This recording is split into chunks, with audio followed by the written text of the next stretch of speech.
দূরপাল্লার এবং স্বল্পপাল্লার সব যানবাহন চলবে। আওয়ামী লীগের অগ্নি সন্ত্রাস লকডাউন কর্মসূচির তীব্র নিন্দা ও প্রতিবাদ জানাচ্ছি। শুধু তাই নয়, আওয়ামী লীগের কর্মসূচি সারা দেশের মানুষও প্রত্যাখ্যান করেছে। অন্তর্বর্তীকালীন সরকার আগামী ত্রয়োদশ জাতীয় সংসদ নির্বাচন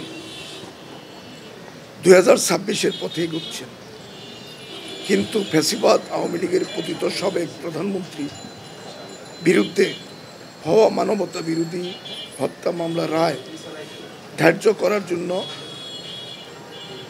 তারিখ ধার্য করার জন্য আদালতে গত 13 তারিখ নির্ধারণ ছিল।